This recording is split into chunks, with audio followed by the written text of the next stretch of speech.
नमस्कार, मैं मृत्युंजय कुमार झा। ढेर सारी खबरें हैं, लेकिन सबसे पहले आपको एक बड़ी और अच्छी खबर जो जी बिजनेस के दर्शक हैं उनको बताते हैं।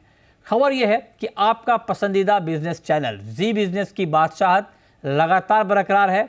बड़े दिन बड़े इवेंट पर जी बिजनेस ही देखता है भारत। और आपको बता दें कि बजट भाषण के दौरान जी बिजनेस का मार्केट शेयर, गौर से सुनिए, जी बिजनेस का मार्केट शेयर 85% के पार चला गया। 85.3% रहा मार्केट शेयर बजट भाषण के दौरान।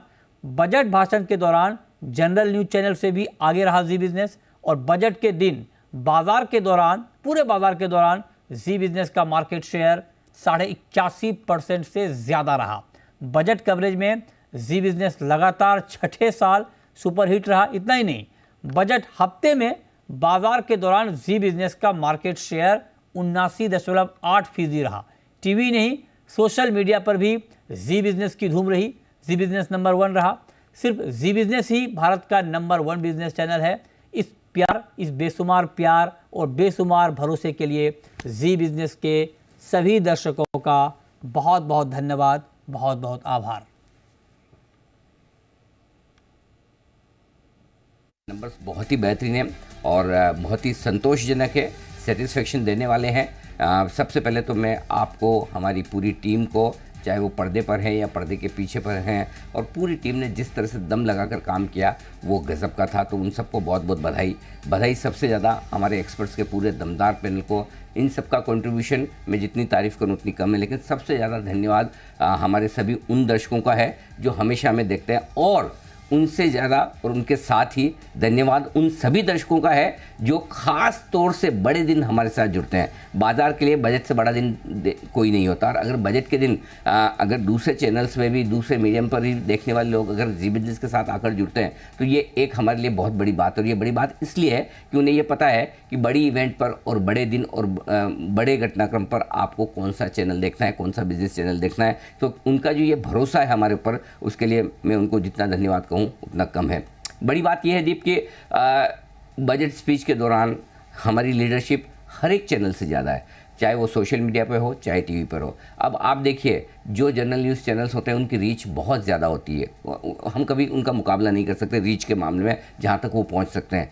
लेकिन उसके बावजूद जो जनरल न्यूज़ देखते हैं वो भी उस दिन आकर हमें देखना चाहते हैं। तो इसका सीधा एक ही मतलब निकलता है दीप, वो ये है कि लोग ये समझते हैं कि बिजनेस के मामले में, इकोनॉमी के मामले में, और इस इकोनॉमी और बिजनेस से जुड़ी हुई पॉलिसी के मामले में अगर सबसे भरोसेमंद आवाज़ कोई है, सबसे ज़्यादा साफ और सटीक तरीके से कोई विश्लेषण करके आपको देता है, तो वो जी बिजनेस है। और मेरे ख्याल से यही बड़ी वजह कि दूसरे चैनल से भी लोग शिफ्ट होकर बड़े दिन हमारे साथ और ज़्यादा आकर जुड़ते हैं। सोशल मीडिया के ट्रेंड मुझे बहुत ज़्यादा सेटिस्फेक्शन देते हैं। तो ये जो युवा हैं जो बाजार में आ रहे हैं, ये सोशल मीडिया वाले, लेकिन जब आप नई जनरेशन के साथ अगर सिंक हो जाते हैं तो आपको सोशल मीडिया पर इस तरह के नंबर मिलते हैं। तो मुझे इस बात की बहुत खुशी है कि नई जनरेशन के जितने लोग हैं, हम उनके साथ सिंक होकर उनकी जो ज़रूरतें हैं, उनकी जो समझने की इच्छा है, उनका जो काम करने का मन है, उसके हिसाब से हम अपनी प्रोग्रामिंग और कंटेंट को कर रहे हैं। मैं चाहता हूं हमारी जितनी नई जनरेशन है, जितने युवा हैं, 20 से 30 साल के नए युवा जो बाज़ार में जुड़ रहे हैं, वो बहुत बहुत बहुत पैसा कमाएं,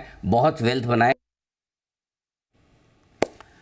तो बिल्कुल आपका पसंदीदा बिजनेस चैनल लगातार परचम लहरा रहा है। चलिए आगे बढ़ते हैं। अब रुख करते हैं आज की एक और महत्वपूर्ण खबर का। और ख़बर ये है कि आरबीआई ने इस बार भी रेपो रेट में कोई बदलाव नहीं किया है, जिसका मतलब ये है कि आपने जो भी कर्ज बैंक से लिया है उसकी ईएमआई में बदलाव नहीं होगा। आरबीआई ने मौद्रिक नीति का ऐलान करते हुए 6.5% पर रेपो रेट को बरकरार रखा है। ये लगातार छठी बार ऐसा है जब आरबीआई ने रेपो रेट में कोई बदलाव नहीं किया है और 6.5% पर स्थिर रखा है। The Monetary Policy Committee, which met on 6th, 7th and 8th of February, that is culminating today.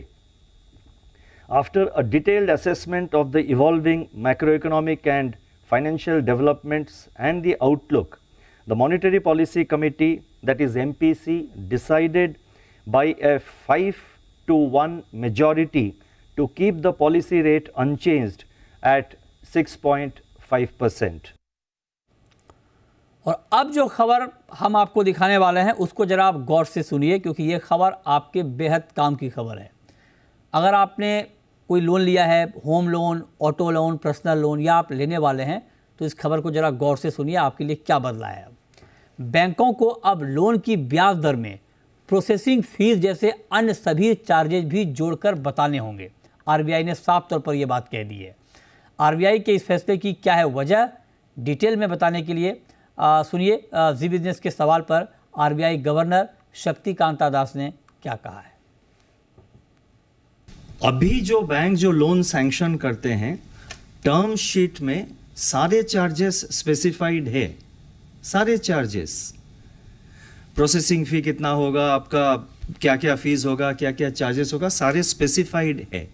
लेकिन एक ऑर्डिनरी बोरोवर जो है, एक कॉमन बोरोवर जो है, वो दिखा गया है, आई मीन एक्सपीरियंस से पता लगता है कि वो पूरा जो टर्म शीट जो है, टर्म्स एंड कंडीशंस, वो 2-3 पेज का या 4-5 पेज का है, कोई पढ़ता नहीं है। तो इसीलिए हमने माइक्रो फाइनेंस लेंडिंग में, डिजिटल लेंडिंग में ये ऑलरेडी मैंडेट किया हुआ है कि एक सिंपल सा की फैक्ट स्टेटमेंट जिसमें कि उसमें फ्लेक्सिबिलिटी दिया है हमने बैंकों को। वन मेजर थिंग जिसमें हमने ये कहा है कि annualised all inclusive interest rate बताना चाहिए। क्लैरिटी के लिए, ट्रांसपेरेंसी के लिए ये हमने मैंडेट किया है, ये कस्टमर इंटरेस्ट में है।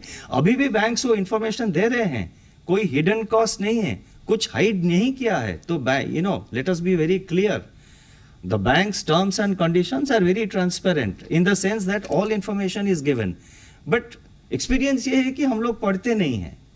तो इसीलिए एक सिंपल सा टर्म शीट उनको की फैक्ट स्टेटमेंट हमने मैंडेट किया है, purely in customers interest, and I am sure banks will encourage it because the banks also are interested in the banks are long term players, so they are not short term operators. तो ये बिल्कुल साफ है। हालांकि उन्होंने कहा कि bank सारी बातें बताते हैं, लेकिन उसको एक प्रॉपर मैनर में, ताकि वो ठीक तरीके से कंज्यूमर को, कस्टमर को कम्युनिकेट हो जाए, ताकि जो आपने लोन लिया है उस पर एक्चुअल आपको रेट ऑफ इंटरेस्ट क्या लग रहा है वो आपको बताया जाए, बाकी चार्जेस को जोड़ते हुए। आगे बढ़ते हैं। शेयर बाजार में वीकली एक्सपायरी के दिन ज़बरदस्त एक्शन देखने को मिला। आरबीआई पॉलिसी का भी असर बाजार पर दिखा। कारोबार के अंत में सेंसेक्स 723 अंक गिरकर 71,428 पर बंद हुआ। निफ्टी भी 212 अंकों की कमजोरी के साथ 21,717 के स्तर पर आ गया। बाजार में सबसे ज़्यादा बिकवाली बैंकिंग, फाइनेंशियल और एफएमसीजी सेक्टर में दर्ज की गई, जबकि आईटी, पीएसयू बैंक और मीडिया सेक्टर में बाइंग दिखी।